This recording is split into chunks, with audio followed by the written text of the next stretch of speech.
I know that it can be very, very frustrating to try and become disciplined. And I apologize that I haven't talked about the fact of what to do if you come from an undisciplined family or you have undisciplined parents. I haven't really talked about what to do in that situation, but there's a reason that I haven't talked about that before, and that is because you don't get discipline from your parents. You don't get discipline from your parents, from your grandparents, from your older brothers and sisters. You don't get discipline from an external source. You have to get it from you. That's what self-discipline is. You get it from yourself. You get it from you. So there's people from every possible background, from no parents to crazy parents to, drug addicted parents to super squared away parents, and everywhere in between on that spectrum that are completely disciplined people. More disciplined than anyone I know. It doesn't come from your parents. You don't inherit it. And there's another piece here. It's called ownership, right? It's called ownership. And if you want to blame other people for the problem, and I say this all the time, if you don't take ownership of the problem's not going to get solved. So if you blame your parents for not having raised you in a disciplined environment, you're not going to solve that problem. You're looking at your parents saying, if you would have done a better job being more disciplined for me, I would be more disciplined now. So that means you can't do anything. The fact of the matter is it's wrong. You actually can do something. And it doesn't matter how your parents raised you and brought you up. You can have the discipline you need to decide to do it. So as long as you're blaming other people. I mean, if you blame me for not discussing it, you blame me for having zero idea what that experience is like, you blame your parents for not raising you this way, as long as you're blaming other people, as long as you're counting on other people to give you discipline, as long as you do that, you will not have it. So, again, I'm sorry, I should make that more clearly, and I'm trying to make it more clearly now. And like my parents are good people. They had successful careers as educators in public schools. And my mom eventually went into school administration. And my dad taught in high school for 30 something years, and they were good, hardworking people. And, but I'll tell you, they were no extraordinary preachers of discipline. And I'll tell you, I never remember either one of them ever using the term or referring to discipline in any way. And actually both my parents worked. They both worked a lot.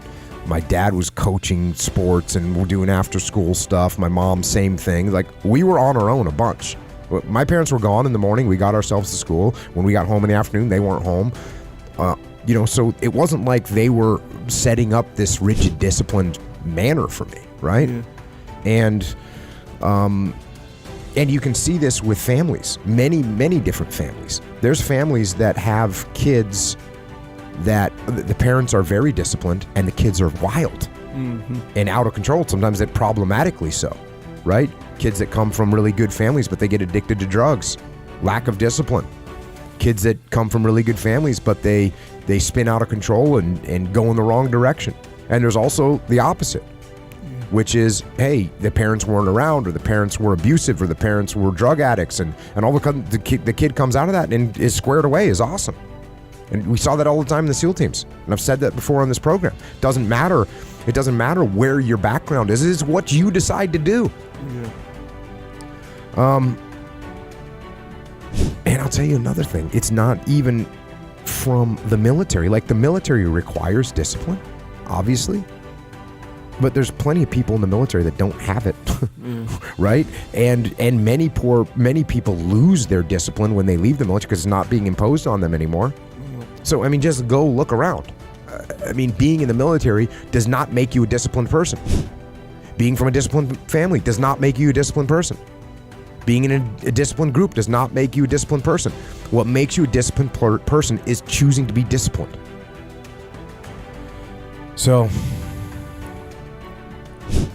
Yeah, and also as far as telling people to man up, which, when someone says, how do I get up early every day? I say get up early every day. Yeah. How do I stop eating sugar? Stop eating sugar. If that's the definition of man up, obviously it's not just men that need discipline in their life. I don't think I use that term, but what I do tell people is to get after it. That's what I tell people, to get after it. I tell people to do the things that they know they're supposed to do. Right? There's things that you're supposed to do as a human being. Things that are going to improve your life. Do those things. There's things that are going to make you a worse person and make your life worse. Don't do those things. Don't do the things that are making you weaker. Start doing the things that are going to make you stronger and smarter and faster and healthier and going to make you a better human being. And I'll say the same thing to this guy. You want to be more disciplined? Get after it. That's it, man. Get up early. Do some kind of workout. Eat good foods. Clean your room. Make a list of things that you're supposed to do in your life, and then wake up in the morning and do those things that you put on the list. That's what discipline is. And no, it is not easy. But you're not going to get it from anyone else but you. And it's worth it, and it is the thing that is going to bring you freedom. But he realizes the value of discipline because he's saying that he wants it, right? He knows that it's going to make his life better. Yeah. And that's why I think he's gotten jammed up in whatever way. We don't know because I don't know him. Maybe he's gotten unhealthy. Maybe he's, who knows? Maybe he's gotten his finances jammed up. Whatever the case may be, he knows that discipline is better for him. He knows that. He does know. This isn't a guy that doesn't know yet. Because sure, there's people that don't. When you're 16 years old, you don't know the value of discipline. You don't know that the way you're acting right now is going to affect you in 5 years. You don't know that you can set your whole life up to be pretty awesome. Yeah. You don't know that yet. You're just worried about where you're going on a Friday night. Yeah. Right? Yeah. So this guy knows. And he wants it. And he's looking for where he can find it. And where he can find it is in the mirror. Yeah. That's where it is. Yep. So do it, brother. Good luck. Get on the path and stay on the path. I'm telling you that I agree with what you're saying. Yeah. I agree with what you're saying. I'm saying that this guy knows the value, and that's why he wants it. Yeah.